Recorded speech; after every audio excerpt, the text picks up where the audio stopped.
جس سے کائنات سیکھے گی وہ صرف امام حسین ہی ہے۔ اتنے بڑے صابر آدمی کے بارے میں اس طرح کا رویہ اختیار کرنا کہ وہ تو گویا اس طرح کر رہے تھے کہ بس کسی طریقے سے میری معذرت، تو یہ امام حسین کی مظلومیت سنا کے لوگوں کو اس طرح کا کر دیا جاتا ہے، یہ انداز بتایا جاتا ہے کہ شاید واقعہ کربلا رونے دھونے کا نام ہے، حالانکہ بات یہ نہیں ہے۔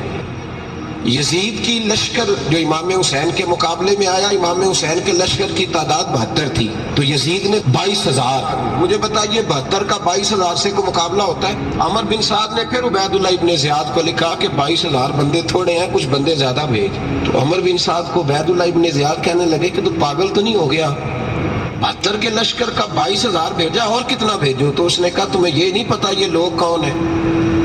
یہ مولا علی شیر خدا کی اولاد ہے، ان میں ایک ایک شخص ایسا ہے جو 1,000 کے مقابلے میں لڑنا جانتا ہے۔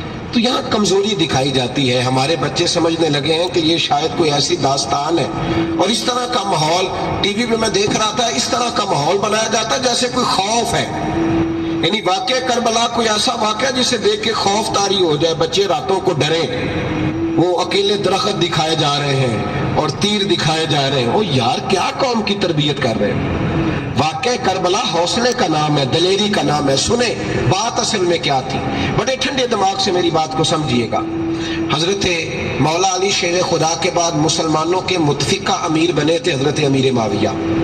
انہیں امیر کس نے بنایا تھا؟ امام حسن نے، حضرت علی کے بڑے صاحبزادے حضرت امام حسن نے ان سے صلح کی، انہیں خلافت دی، اور صحیح بخاری میں نبی پاک نے فرمایا تھا میرا بیٹا حسن سردار ہے، جب مسلمانوں کی جماعتوں میں لہو بہ جائے گا تو حسن ان کی صلح کرا دے گا۔ وہ صلح امام حسن نے کرائی، جناب امیر معاویہ امیر بن گئے۔ حضرت امیر معاویہ رضی اللہ تعالیٰ عنہ بڑا پیار کرتے تھے نبی پاک سے، بڑا احترام کرتے تھے حضور کے خاندان کا۔ ان کی جو اجتہادی خطائیں ہیں وہ اپنی جگہ پہ موجود ہیں، کیونکہ امام حسن نے ان سے صلح کر لی، لہذا ہم بھی ان کے بارے میں کوئی جملہ کہنے کے مجاز، ہماری مجبوری امام حسن ہے، اس لیے کہ جسے امام حسن صحیح کہے پھر امام حسن کے ماننے والے کو اسے غلط نہیں کہنا چاہیے۔ حضرت امیر معاویہ رضی اللہ تعالیٰ عنہ کا جب وصال ہوا تو حضرت امام حسن پہلے ہی ان سے وصال کر گئے، آپ کو زہر دے دیا کہ آپ شہید ہو گئے۔ امام حسین موجود تھے، تو یزید کے بارے میں لوگوں نے کہا جناب امیر معاویہ سے کہ یہ ٹھیک ہے، مناسب ہے اور بہادر ہے، دلیر ہے، وہ جو ہوتے ہیں نا خوش آمدی ٹولہ۔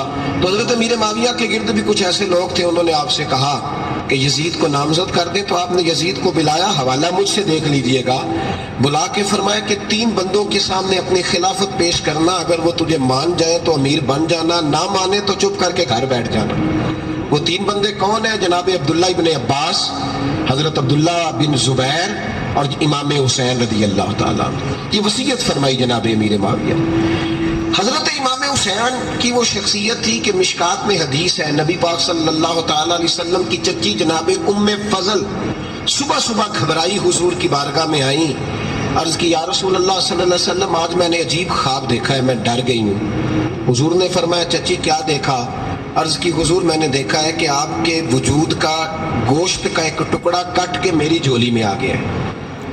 حضور یہ کیا ہے؟ تو محبوب خواب سن کے مسکرائے، فرمایا چچی یہ پریشانی والا خواب نہیں، یہ تو خوشی والا خواب ہے، اللہ فاطمہ کو بیٹا عطا کرے گا اور وہ تیری گود میں کھیلا کرے گا، چونکہ وہ میرے وجود کا ٹکڑا ہوگا لہذا خواب تجھے یہ آئی ہے۔ تو امام حسین پیدا ہوئے، امام حسن کی عمر ابھی 11 مہینے تھی، تو نبی پاک نے امام حسین کو جناب ام فضل اپنی چچی کی گود میں دے دیا کہ فاطمہ کے لیے دونوں بچے سنبھالنا مشکل ہوگا۔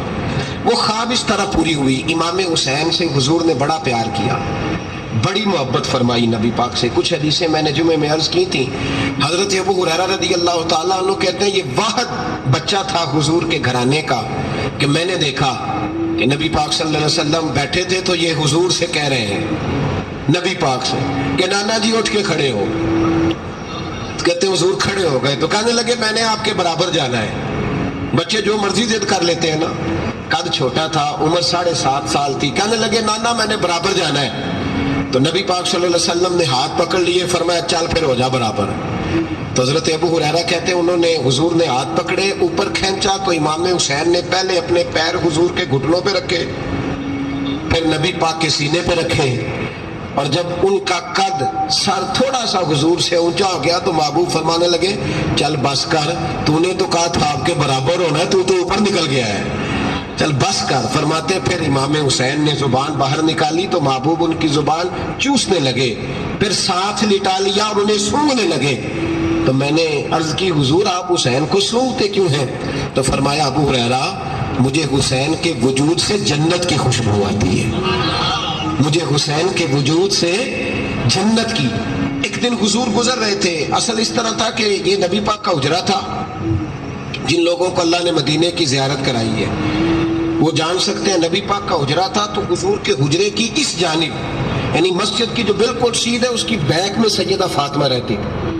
تو حضور اکثر نہ نماز کے لیے جب نکلتے تو حضرت فاطمہ کے حجرے کے پاس سے ہو کر دوبارہ محراب میں جاتے، محبوب حجرے کے پاس سے گزرے تو امام حسین رو رہے تھے، تو حضرت فاطمہ نے کسی بات میں جھڑک دیا تو امام حسین رونے لگے، تو نبی پاک نماز کے لیے گئے تو واپس لوٹ آئے اور واپس تشریف لا کے کہا فاطمہ حسین کو کیا ہوا؟ عرض کی یا رسول اللہ تنگ کر رہے تھے میں نے ڈانٹ دیا ہے۔ کیا خوبصورت جملے ہیں حدیث پاک میں، سرکار نے فرمایا فاطمہ اس کو حسین کو نہ رونے نہ دیا کر، یہ جب روتا ہے نا تو میرے دل کو تکلیف ہوتی ہے۔ تو بی بی صاحبہ کہتی ہیں یہ حکم آیا نبی پاک کا میرے نا، پھر میں نے ڈانٹنا چھوڑ دیا۔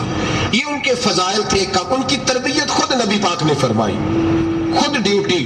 میں کسی منطق کا میں اب تو اللہ تعالیٰ معاف کرے، پہلے ہم لوگوں کو کہتے تھے فلانی مجلس میں نہ جانا فلانی، اب تو مصیبت بن گئی ہے، جانے کی ضرورت نہیں، ہر شے موبائل میں آ گئی۔